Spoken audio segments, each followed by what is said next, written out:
belajar dalam dunia digital. Kenal nggak itu apa AI? Kenal nggak itu ChatGPT? Si nelayan yang sederhana, yang tidak punya HP, wah saya tidak mengerti, jawab si nelayan itu dengan sederhana, dengan malu-malu. Lalu pimpinan perusahaan langsung merespon, wah sayang sekali kalau Bapak tidak mengenal perkembangan zaman digital zaman sekarang ini. Berarti Bapak seperempat hidup telah hilang gara-gara Bapak tidak mengenal apa itu AI, ChatGPT, dan sebagainya. Saudara, lalu setelah ngomong begitu, sang pimpinan perusahaan itu menambahkan, untuk menambahkan lagi pembicaraan dia. Dia bertanya, Pak, apakah Bapak sudah mendownload sebuah aplikasi yang membantu para nelayan yang namanya Weather Radar, yang bisa membantu kita untuk mengenali seluruh cuaca pada saat kita mau pergi menelayan, menangkap ikan, kapan kita menangkap ikan, kapan kita tidak boleh menangkap ikan. Lalu si Bapak nelayan itu sekali lagi yang gaptek, yang sederhana,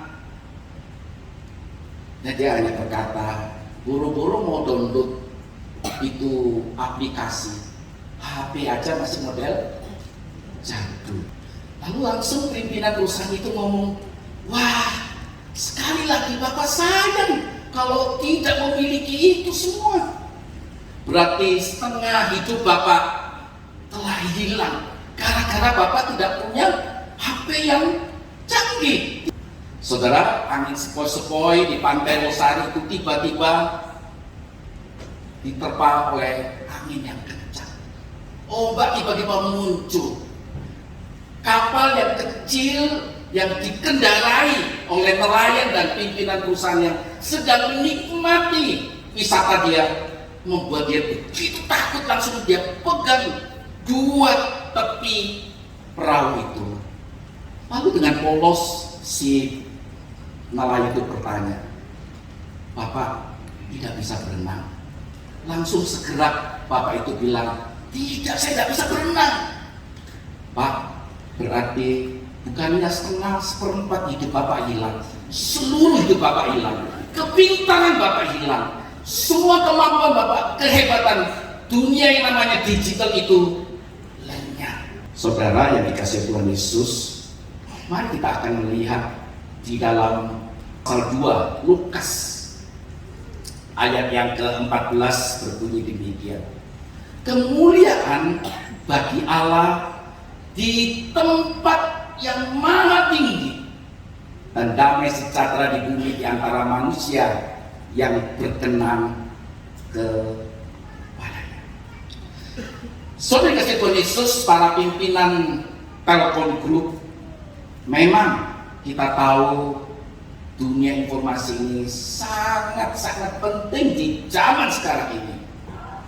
Segala informasi sepersekian detik langsung bisa kita dengar, kita ketahui, walaupun di belahan dunia yang lain. Memang dunia digital dan segala perubahannya sangat memanjakan semua kita. Wah, luar biasa. Semua panca indera kita, mata kita, hidung kita, mulut kita, tangan kita, semuanya itu dimanjakan oleh era transformasi digital sekarang ini. Sehingga suatu hari berkali-kali saya selalu nanya, termasuk pada Bapak Ibu, lebih gelisah nggak bawa Alkitab atau tidak bawa powerbank? Permisi tanya. Lebih gelisah hidup rohanimu tidak dekat dengan Tuhan atau baterai di HP kita mulai warna merah? Apa yang gelisah? Powerbank kalau lupa dibawa. Apalagi kalau baterai HP kita sudah low. Inilah fakta dan kenyataan yang kita hadapi. Namun kita sadar di dalam semua hal yang begitu menyukakan kita, saudara, tidak jarang dunia digitalisasi ini apakah membawa kemuliaan nama Tuhan? Apakah perkembangan dunia digital yang begitu cepat memberikan damai sejahtera? Berapa yang betul-betul menikmati itu? Jujur kamilah sebagai hamba Tuhan, kita orang-orang tua yang harus mempersiapkan anak-anak kita, generasi ke depan. Sehingga dengan era informasi yang begitu kencang, begitu cepat, bukan berarti harus menyalahkan Telkom. Seolah Telkom yang, wah saya tagara Telkom ini semua jadi begini. Nah, tetapi kita yang mempersiapkan. Sebab pisau itu bisa menjadi alat untuk membunuh, tapi juga bisa alat untuk membantu setiap kita. Sehingga mau nggak mau kita orang tua yang mempersiapkan. Saya ditempatkan oleh majelis untuk menjadi chaplain, gembala persekolahan di Ebenezer yang menjadi milik Gemim Kristus Manado di Manado.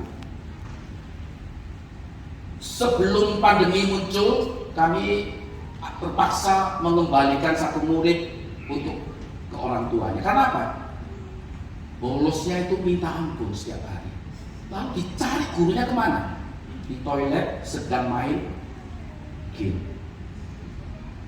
Dan habit itu nggak bisa hilang. Berkali-kali dalam pembinaan demi pembinaan sampai diberikan SP1, SP2, sampai teguran SPK yang keras. Terpaksa kemudian sampai panggil mamanya. Dan kalau sampai melanggar lagi, maaf kami akan kembalikan kepada orang tua. Seolah-olah sekolah Ebenezer tempat seminari. Kalau dimasukkan anak nakal, dimasukin sekolah Eben, keluar langsung jadi baik. Gak bisa. Kalau tidak ada peran orang tua. Itulah kenyataan daripada dunia digital. Saudara Yesus, transformasi digital bukan hanya tentang bicara tentang teknologi, kemajuan, perubahan bisnis yang makin luar biasa. Dan beberapa yang kemudian mati karena tidak memanfaatkan informasi ini, teknologi ini. Tetapi ketika kita bicara transformasi, itu bicara tentang moralitas, bicara tentang etika, bagaimana kita memanfaatkan basis data. Jadi kalau kita bicara data, bicara digitalisasi, maka tidak bisa dilepaskan daripada yang namanya moralitas dan etika. Bicara tentang transformasi, bicara tentang keberanian kita untuk juga berubah. Berani terbuka, berani belajar kepada orang-orang yang lebih pintar dari kita. Ketika pandemi COVID-19, satu sisi bersyukur pada Telkom ya. Kalau nggak ada Telkom dengan kecepatan yang luar biasa tinggi, saya nggak bisa bayangkan. Zoom itu bisa lagi putus-putus. Satu sisi bersyukur untuk adanya internet yang begitu cepat. Soal COVID-19 itu kemudian ketika melanda Indonesia, bukan hanya secara internet sudah disiapkan, muncul beberapa aplikasi yang membantu dunia pendidikan, tetapi juga ada yang banyak melindas orang. Salah satu guru kami kemudian pulang ke Sangir, angkat tangan, guru sains kami. Karena kami dibilang kami tidak bisa mengerti semuanya, itu lebih baik memundurkan diri. Sudah ketika kita menghadapi hal-hal ini, kita disadarkan. Beranikah kita terbuka? Beranikah kita belajar? Satu sisi saya melalui COVID itu bersyukur. Belajar bagaimana mengedit video, bagaimana bikin konten, bagaimana memberikan isian demi isian. Sampai kemudian saya punya channel YouTube sendiri. Sungguh luar biasa itu. Saya nggak bisa bayangkan bagaimana saya dengan umur yang sudah masuk kepala 61 ini, mau umur 61 ini, memaksa saya untuk belajar. Dan saya tanya beberapa guru-guru yang muda, bagaimana saya edit? Begini Pak. Nanti kalau ngerti belajar lagi. Soal teknologi itu netral. Soal banyak hal kita menyadari teknologi, informasi, internet yang cepat itu sangat membantu banyak gereja. Dengan adanya COVID muncul apa? Streaming. Dalam kondisi itu kita berarti apa? Butuh mempersiapkan diri, mengantisipasi perubahan-perubahan itu. Sehingga kita melihat segala kemajuan itu tidak boleh dengan sikap negatif. Butuh keterbukaan. Oleh itu, apakah peristiwa ini mengganggu, mengusik zona nyaman kita, atau membuat kita jadi Saudara, ketika malaikat ini menyampaikan berita itu pada Yusuf dan Maria, mereka menanggapi pertama dengan apa? Diam-diam. Yusuf apa? Disebutkan diam-diam Yusuf ingin menceraikan Maria. Tetapi kemudian Tuhan mengingatkan dia, sehingga akhirnya membatalkan.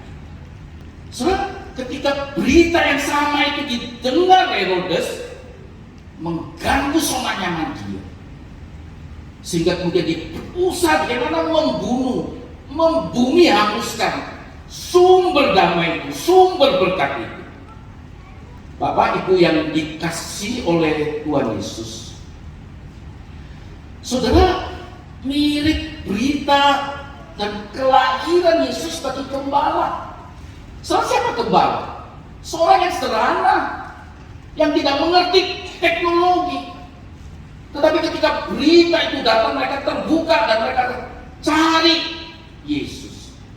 Dan orang Majus, orang yang sangat pintar, intelektualnya tinggi.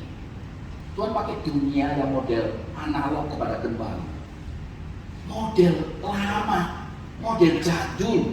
Tetapi kepada orang Majus Tuhan dilakukan itu. Tuhan lakukan dengan apa? Dengan bintang. Sebuah hal yang luar biasa. Kalau kita bisa bayangkan ini, dengan dunia digital Tuhan berbicara kepada orang Majus. Bukankah Tuhan yang kita miliki adalah Tuhan yang luar biasa? Saudara dikasih Tuhan Yesus, Natal dalam era transformasi digital, segala hal bisa begitu cepat berkembang. Dalam hitungan hari bisa berubah setiap saat. Apakah dalam era yang seperti ini, betulkah berita Natal yang sudah sampai kepada Yusuf, sudah sampai kepada Maria, mereka menyambutnya walaupun dengan awalnya begitu takut. Mereka rasa orang yang tidak layak menerima itu.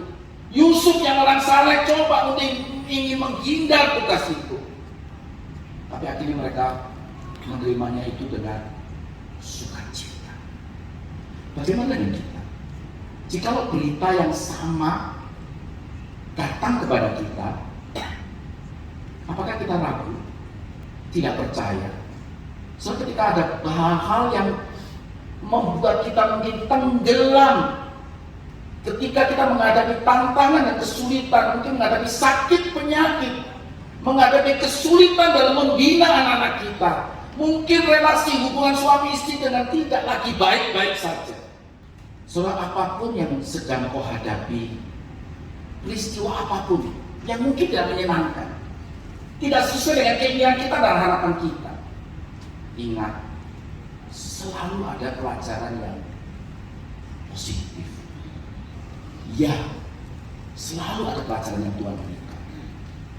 Maksud bicara Lukas pasal 2 ayat 14, maka kita sadar bahwa kemuliaan dan kekudusan itu tidak bisa kita pisahkan. Kekudusan tidak kita bisa pisahkan dengan kemuliaan. Soalnya dalam bahasa Yunani, doxa itu artinya mulia. Selalu tidak akan pernah bisa sejalan dengan dosa. Permainan kata ya, doxa, dosa. Soalnya kalau hidup dalam dosa, maka engkau tidak akan pernah berbuat dosa. Engkau kalau berbuat dosa atau tidak hagios, tidak kudus, maka engkau akan bisa lakukan dosa itu, memuliakan Tuhan. Tidak akan mungkin. Soalnya kita bersyukur di dalam zaman modern ini, dibandingkan perjanjian lama, jujur kita semua rindu untuk bisa melihat kemuliaan Tuhan. Ketika dalam kondisi yang drop rohani, kita ingin Tuhan, hadirlah bersama kami. Aku ingin melihat kemuliaan-Mu, kehadiran-Mu. Zaman dulu nggak bisa. Ketika Musa mau mendekati semak duri itu, Tuhan bilang apa? Tanggalkan kasut. Tempat ini kudus. So dalam perjanjian lama, saudara lihat Hakim-Hakim dan beberapa tempat yang lain, dikatakan setiap orang yang bisa melihat wajah Allah, habis itu, langsung dia mati. Setiap orang yang berbuat dosa, maka kemuliaan Tuhan langsung pergi. Itu terjadi pada Samson. Tuhan berikan kemuliaan, Tuhan berikan kekuatan yang luar biasa. Nah, ketika dia melakukan dosa, maka dosa itu kemudian pergi meninggalkan dia. Saul juga, Daud juga, sehingga Daud kemudian menuliskan dalam Mazmur 51, Tuhan, jangan tinggalkan rohmu dari diriku. Dia tahu itu teologi itu. Saya kan beberapa anak muda dan sebagian kita, saya termasuk salah satu orang yang suka NBA, nonton NBA. Dikatakan seorang pemain yang sangat terkenal, pernah dapat MVP di Golden State, yang main di Golden State, Stephen Curry. Terlepas dari segala banyak pemain-pemain basket itu di Amerika itu bergelimang dengan uang. Akhirnya apa? Banyak yang jatuh dalam dosa, hidup mabuk-mabukan, pesta pora. Tetapi Stephen Curry ini sangat berani secara terbuka menyaksikan tentang nilai-nilai keluarga yang sejati, iman Kristen yang kuat. Bahkan dalam suatu pernyataan dia mengatakan apa? Pertama-tama dan terpenting, saya berterima kasih kepada Tuhan, Juru Selamatku, dia dikatakan begitu, yang sudah memberkatiku dan memberikan talenta untuk aku bisa bermain di NBA. Dia bilang setiap hari saya diingatkan bahwa saya adalah seorang yang biasa, bukan bintang. Tuhan yang membuat saya menjadi bintang. Saudara, sehingga dia kata apa? Saya mencoba membuat isyarat ketika setiap kali dia memberikan poin, dia kasih tanduk ke atas bahwa karena dia saya bisa mencetak gol. Karena dia saya bisa melesatkan bola basket saya ke ring basket. Selalu dengan isyarat itu, hal-hal yang kecil dia lakukan itu. Setiap pertandingan adalah kesempatan berada di atas pentas yang besar untuk apa? Menjadi saksi. Halo, Bapak Ibu Saudara sekalian, khususnya para pimpinan, ketika Tuhan memberikan sebuah kedudukan, untuk apa kedudukannya? Untuk membesarkan kita? Ya pasti. Nah, mungkin tidak. Orang hormat kita. Tapi Anda berhenti di situ. Kalau berhenti di situ, engkau rugi. Tetapi biarlah seperti Stephen Curry ini katakan, menjadi saksi bagi Kristus ketika Tuhan memberikan pentas yang besar, tingkat yang lebih tinggi. Halo anak-anak muda, ketika engkau punya prestasi, ketika nilaimu tinggi, ketika kau nanti bisa masuk ke dalam kampus-kampus yang kau sukai, masuk dalam perusahaan-perusahaan yang kau rindukan, berapa yang kemudian katakan, thank you God for the parents, for us. Berapa nama kamu? Beranikah kita selalu kembalikan semuanya betul? Saudara, semuanya adalah anugerah. Roma 8:13 katakan demikian. Sebab jika kamu hidup menurut keinginan daging, kamu akan mati. Namun jika oleh roh kamu mematikan perbuatan-perbuatan tubuhmu, kamu akan hidup. Mau diberkati atau mau dikutuk? Kita yang pilih sendiri. Jika komunitas Kristen dengan identitasnya dan karyanya tidak membawa orang untuk melihat kemuliaan dan keagungan Tuhan, maka sebenarnya sadar atau tidak, kita sedang mendirikan kerajaanku, my story, bukan history, bukan sejarahnya dia, bukan cerita tentang dia, tapi cerita tentang siapa? Bapak Ibu yang dikasihi oleh Tuhan Yesus. Hal yang kedua yang terakhir, damai hanya ada di dalam Yesus. Saudara tahu menjadi berkat atau menjadi malapetaka? Tergantung kita melihatnya kan. Bagi yang nggak punya doi, nggak punya uang, malapetaka. maaf, bagi suster-suster di panti, berkat yang berlimpahnya di hari apa? Natal, Paskah. Dan bersyukur dengar kemarin dari Pak Yohanes, selalu ada apa? Nanti ada sumbangan berkat dari PT Telkom ya. Semoga bukan hanya Desember saja atau Paskah. Kalau boleh ada CSR sedikit dari Telkom untuk panti asuhan setiap bulan ada. Amin. Sus, itu mereka pasti rindukan. Bukannya berlimpah pada waktu Desember nanti kemudian tong banyak-banyak. Kalau beras pasti nggak akan tahan lama kan? 1-2 bulan setelah itu akan banyak utuhnya. Natal apakah memberikan kedamaian bagi kita? Maaf, seringkali kita sadar bahwa seringkali orang merayakan Natal di mana-mana, maaf, tanpa Yesus. Jujur, tanpa juru selamat, saya boleh pastikan tidak ada pernah mendapatkan sukacita yang sejati, sukacita yang kekal. Tidak ada. Itu artinya yang kita raih tanpa Yesus hanya apa? Tempelan, superficial belaka. Selalu mungkin pakai baju baru, riasan yang begitu luar biasa, tapi sebenarnya di dalam hanya kosong. Hanya kosong. Ada yang pernah tahu lagunya ini? Di dunia tipu-tipu. Boleh ayat anak muda boleh nyanyi? Soalnya lagu ini mengingatkan kita banyak dunia ini banyak apa? Tipu-tipu. Puja-puji tanpa kata, begitu ya? Hanya tampilan muka kelihatannya sukacita. Tapi benarkah di dalam hati kita ada realitas yang sesungguhnya?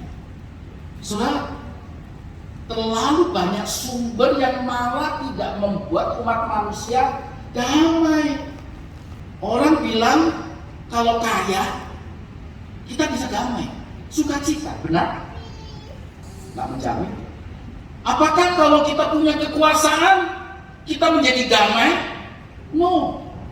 Herodes malah punya kekuasaan dan ketika mendengar Yesus malah dia khawatir.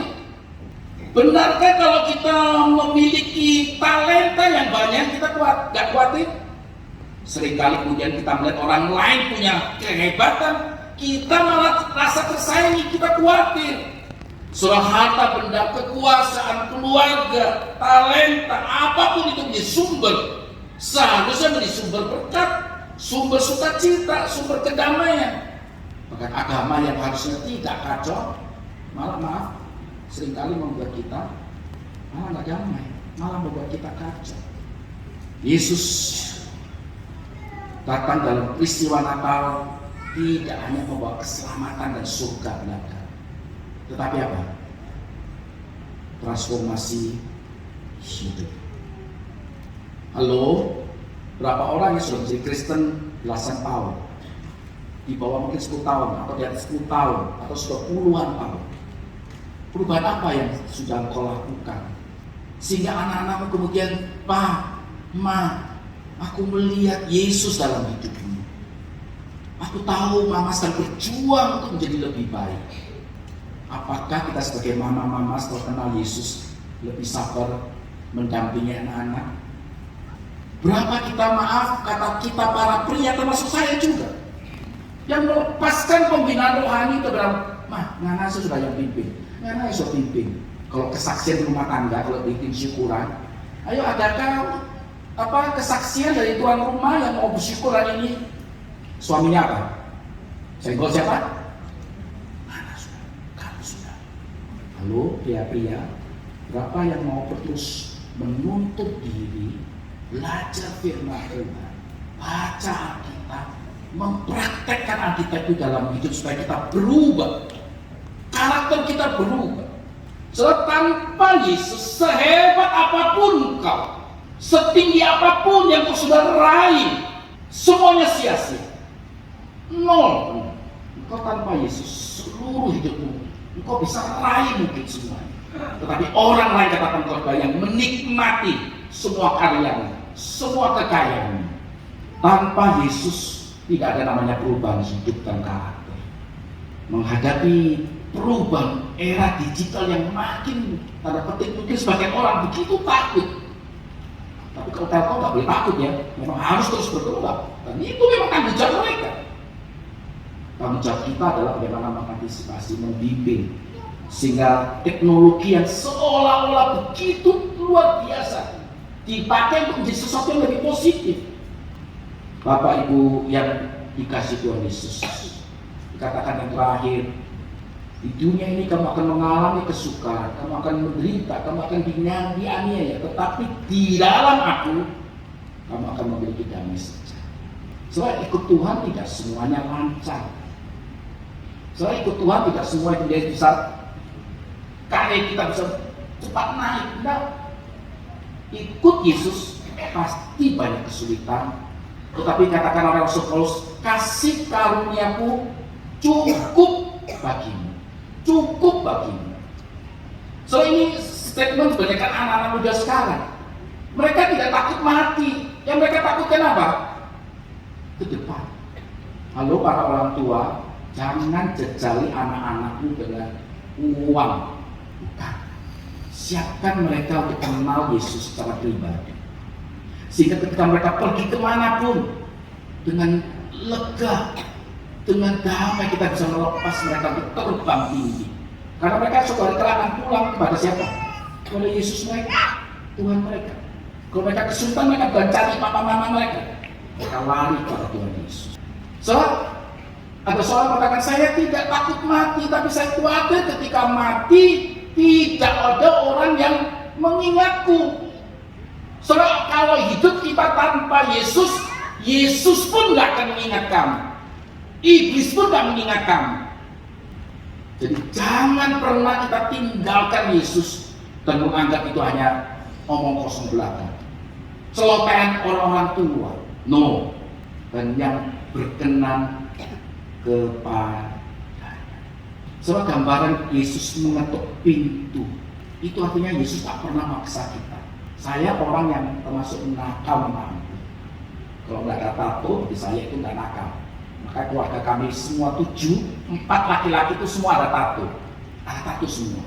Untuk menunjukkan bahwa saya ini memang pendeta agak sedikit nakal.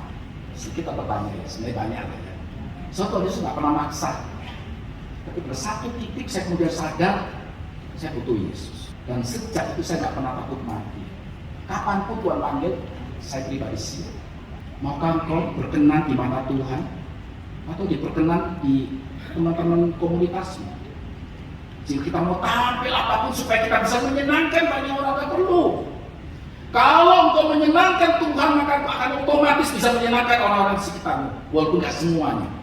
Sebab Tuhan katakan yang berkenan tempat kerja, secara khusus di sini adalah Telkom, keluarga di mana kita tinggal, gereja di mana engkau bertumbuh, engkau melayani, engkau mungkin bergesekan supaya engkau dibentuk karaktermu.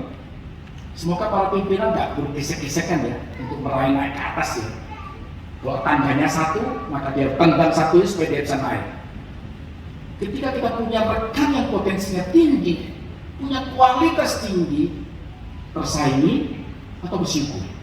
Suatu hari ada seorang malaikat yang akan memberikan apapun yang diminta oleh seseorang. Dan ternyata yang beruntung adalah, sebut saja namanya Samgar, bukan saya Samgar saya. Seorang pedagang muda di sebuah kota di pasar. Tentu pedagang itu sangat senang ketika dia dalam mimpinya dikatakan semua apapun yang kamu minta akan aku penuhi. Tetapi S dan K berlaku, syarat dan ketentuan berlaku. Lalu dia bertanya, apa S dan K-nya itu? Si malaikat itu kemudian berkata, untuk apapun yang engkau minta, kamu akan menerimanya. Tetapi pedagang di depan kamu akan mendapat 2 kali lipat. Dan pedagang muda ini belum menikah. Jadi kalau berdoa minta istri yang cantik, berarti apa? Pedagang muda, saya muda juga yang belum menikah itu dapat istri yang apa? 2 kali lipat lebih cantik. Kok enak ya? Kalau saya minta keuntungan yang besar, berarti apa? Saingan saya lebih apa? 2 kali lipat lebih besar. Dia baru berpikir, minta apa ya? Supaya pedagang di depan saya nggak lebih baik daripada saya, nggak lebih untung. Setelah berpikir berminggu-minggu, belum dia dapat inspirasi. Lalu tahu saudara apa yang dia minta? Tahu apa yang dia minta? Malaikat, aku minta butakan mata saya yang satu. Berarti apa? Pedagang di depan, dua matanya. Apakah doa kita seperti itu? Apakah kita diajar seperti itu dalam komunitas kita, dalam keluarga kita? Akhir kata, kalau kita pemilik hotel di zaman Yusuf dan Maria ada pada saat itu, apa respon kita? Ketika dia ketok pintu, ada penginapan untuk saya. So ketika kita sebagai pemilik hotel, ketika Yusuf dan Maria ketok pintu, adakah ruang untuk saya?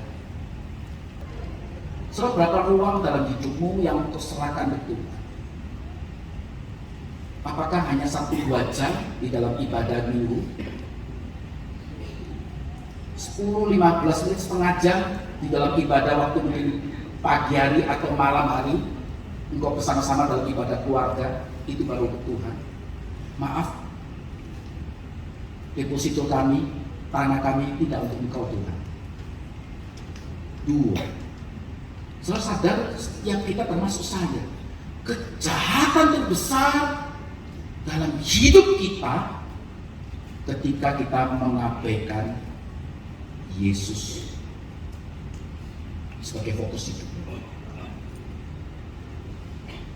Yohanes 1 ayat 11 katakan, ia datang kepada miliknya, tetapi orang-orang miliknya tidak menerimanya.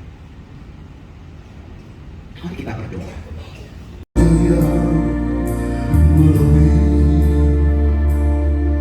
Kasihnya Yesus Tuhan besar dan perkasa, penuh kemuliaan.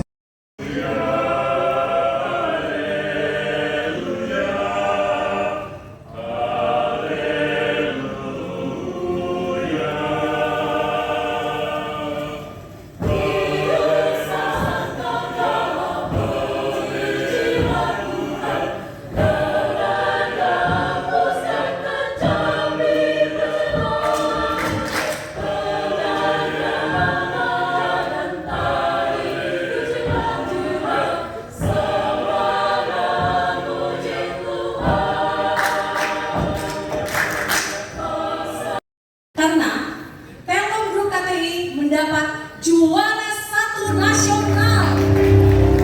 Juara 1 nasional. Bukan saja lingkup Telkom, tetapi lingkup Kementerian BUMN seluruh Indonesia. Ya. Jadi kata orang bukan kaleng-kaleng gitu. Dan saya tahu bahwa ini hanya karena berkat kemurahan Tuhan kita semua. Karena kalau boleh flashback, kita itu last minute banget Pak Agus buatnya. Tapi teman-teman panitia itu sangat. Karena kalau boleh flashback, kita itu last minute banget Pak Agus buatnya. Tapi teman-teman panitia itu sangat ngotot, harus ikut. Katanya KTI biasanya juara reels Pak. Jadi kita ikut dan puji Tuhan kita boleh mendapat hasil yang luar biasa. Apresiasi khusus untuk saudara Florentina Yehanu sebagai kreator dan editor. Ya. Yang mana kok ya? Jangan di belakang loh. Ya kok masih tetap behind scene ya.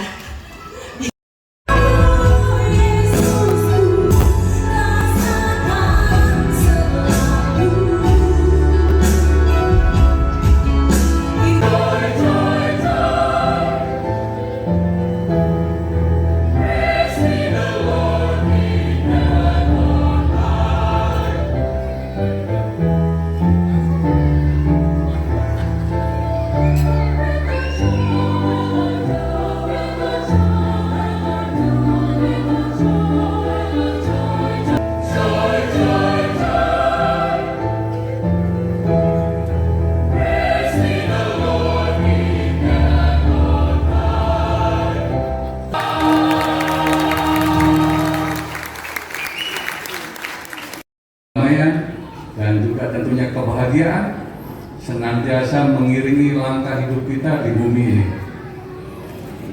Izin boleh cerita sedikit ya. Saya merasa beruntung dan bahagia karena saya besar di daerah, di tempat yang sangat heterogen. Saya besar di Kota Makassar, tepatnya di Mandai, di Sugian. Ya, saya dari keluarga tentara, jadi teman-teman saya sangat heterogen. Dari Papua, dari Ambon, dari Manado paling banyak. Ya, dari Manado, dari Bali, sampai termasuk yang dari Sumatera, tempatnya Abang Lonely ini. Non-Muslim ke gereja, ada gereja Katolik, ada gereja Protestan. Setelah itu kami bisa bergaul lagi bersama. Kami tumbuh bersama, dan ternyata perbedaan itu tidak membuat keceriaan kami, semangat kami untuk tumbuh bersama itu terhalangi. Jadi ya, kami merasakan betul yang namanya Bhinneka Tunggal Ika itu. Ya, kita berbeda tetapi tetap satu. Ya. Nah, kita semua sekarang ya sebagian besar di sini adalah insan Telkom Group. Sama kita, kekompakan kita di dalam Telkom sudah bisa mewujudkan Telkom sebagai salah satu perusahaan terbesar, BUMN terbesar di Indonesia. Teman-teman, perbedaan yang ada di kehidupan kita, baik itu di kehidupan keluarga pribadi maupun di kantor, semuanya bisa berjalan dengan baik karena kita bisa saling menghargai perbedaan itu dan tidak menjadikan perbedaan itu sebagai penghambat untuk kemajuan kita. Ini yang harus kita pertahankan, ya, harus kita pertahankan agar kita ke depan di tahun 2024 ini tetap memiliki semangat yang tinggi, ya, rasa sukacita dan juga optimisme untuk bisa meraih kesuksesan yang lebih baik lagi.